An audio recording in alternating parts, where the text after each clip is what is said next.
여러분 평안하십니까? 오늘도 말씀과 함께 주님의 은혜 가운데 거하시기 바랍니다. 오늘 말씀은 이사야 32장입니다. 이사야 32장은 장차 오실 메시아의 통치를 예언하고 있습니다. 이사야 28장부터 각 장은 화 있을진저로 시작했습니다. 28장은 에브라임의 술 취한 자들의 교만한 면류관은 화 있을진저. 29장은 15절에 자기의 계획을 야훼께 숨기려 하는 자들은 화 있을진저. 30장은 패역한 자식들은 화 있을진저. 31장은 도움을 구하러 애굽으로 내려가는 자들은 화 있을진저. 이렇게 33장까지 화 있을진저라고 하면서 심판을 경고하는 메시지가 선포되는데요. 오늘 32장은 화 있을진저가 아닌 보라로 시작합니다. 보라, 장차 한 왕이 공의로 통치할 것이요 방백들이 정의로 다스릴 것이며 장차 오실 메시아의 통치와 그로 인한 희망을 선포하고 있는 것이죠. 어두운 가운데에서 한 줄기 희망을 보여줍니다. 지금 유다는 강력한 아수르의 위협 가운데 있습니다. 그런 상황에서 은밀하게 계획을 세워 애굽의 마병을 의지할 것이 아니라 오직 전능하신 구원의 왕 하나님을 바라보고 의지할 것을 말씀하셨죠. 하나님의 개입하심으로 유다는 아수르에게 멸망당하는 것은 겨우 모면했지만 그렇다고 새로운 희망을 찾는 것도 쉽지 않았습니다.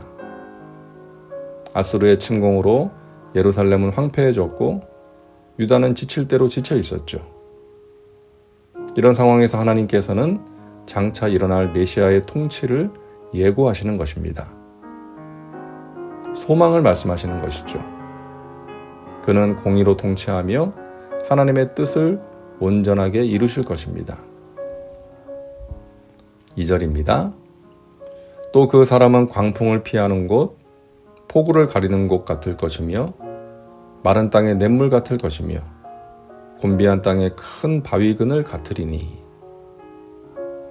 하나님이 보내실 왕은 광풍 같은 위기에서 피난처가 될 것이고 쏟아지는 폭우를 가려줄 우산 같은 존재이며 마른 땅에 흐르는 냇물 같고 땡볕이 내리쬐는 척박한 땅에 커다란 그늘이 되어 줄 것입니다. 다시 말해서 하나님의 백성들이 만나는 위기에서 피난처와 그늘이 되어 주시고 그들에게 생명수를 공급해 주신다는 것이죠. 그때가 되면 그동안 하나님으로부터 멀어져서 눈과 귀가 감겼던 백성들의 눈과 귀가 열리게 될 것입니다.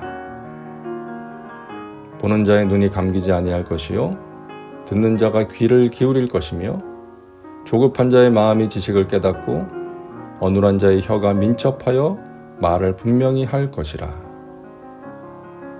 영적 분별력이 회복되어서 제대로 보고 듣고 말을 하게 되는 것이죠. 예수 그리스도를 믿음으로 하나님의 자녀, 하나님의 백성이 된 사람, 성령으로 충만한 사람은 제대로 보고 제대로 듣고 제대로 말하는 사람입니다. 영적인 분별력을 가지는 것이죠. 믿음의 눈으로 살아계신 하나님을 보고 이 세상을 향하신 하나님의 마음을 볼 수 있는 사람입니다. 그리고 하나님의 음성을 듣는 것이죠. 그러함으로 나와 이 세상을 향한 하나님의 뜻을 분별하는 것입니다. 그리고 내 생각과 감정대로 함부로 말하지 않고 하나님의 뜻을 말하고 덕을 세우고 은혜를 끼치는 말을 하면서 살아가는 사람입니다. 5절부터 봅니다. 어리석은 자를 다시 존귀하다 부르지 아니하겠고 우둔한 자를 다시 존귀한 자라 말하지 아니하리니 이는 어리석은 자는 어리석은 것을 말하며 그 마음에 불의를 품어 간사를 행하며 패역한 말로 야훼를 거스리며 줄인 자의 속을 비게하며 목마른 자에게서 마실 것을 없어지게 함이며 악한 자는 그 그릇이 악하여 악한 계획을 세워 거짓말로 가련한 자를 멸하며 가난한 자가 말을 바르게 할지라도 그리함이거니와. 그동안 어리석은 자와 우둔한 자를 존귀하다고 불렀습니다. 하나님의 관점에서 사람을 보지 않았던 것이죠. 위기를 타개하기 위해서 애굽과 협상을 하고 말과 병거와 마병을 동원할 수 있으면 능력 있는 지도자라고 생각했습니다. 그러나 이제는 무엇이 어리석은 것인지, 무엇이 악한 일인지, 그리고 무엇이 존귀한 일인지를 제대로 분별하게 되는 것이죠. 사람 보는 눈이 열리는 것입니다.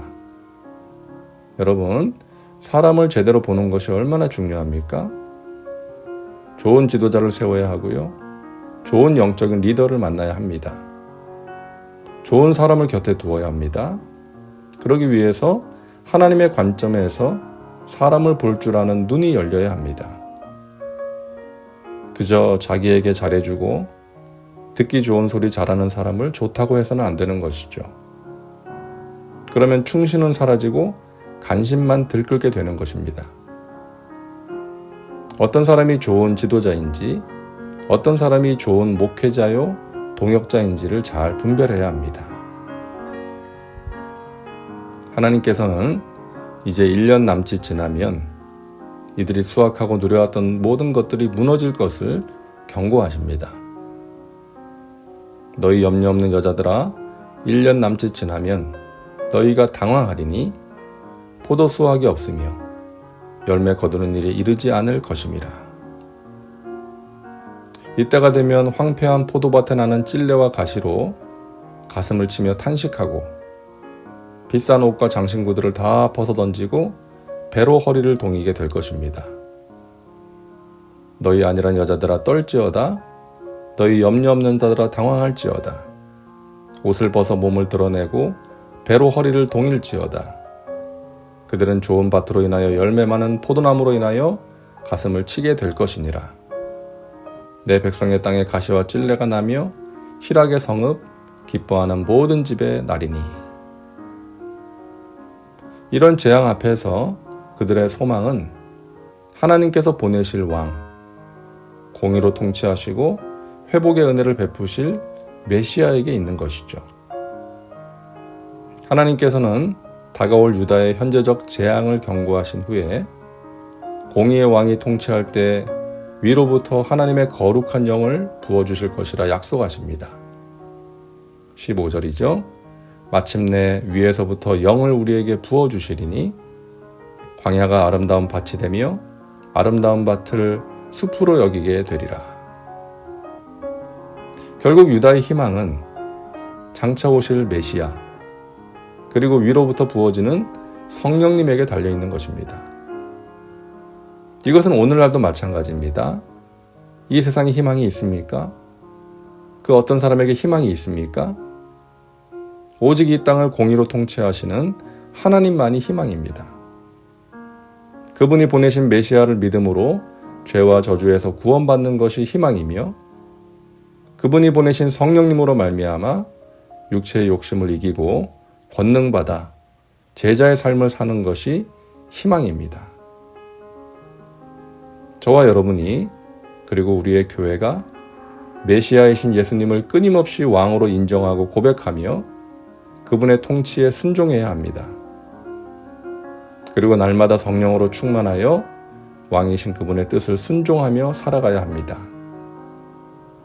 예수님을 우리의 왕으로 인정하고 왕께서 기뻐하시는 일을 행할 때 어려움 중에도 새롭게 하시는 하나님의 은혜의 역사를 체험하게 될 것입니다.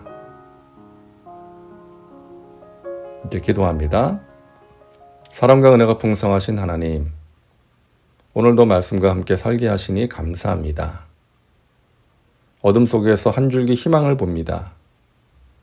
공의로 통치하시는 왕, 회복의 은혜를 베푸시는 예수님으로 말미암아 우리에게 희망을 주시니 감사합니다. 성령님으로 말미암아 우리가 승리의 삶을 살 수 있음을 믿습니다.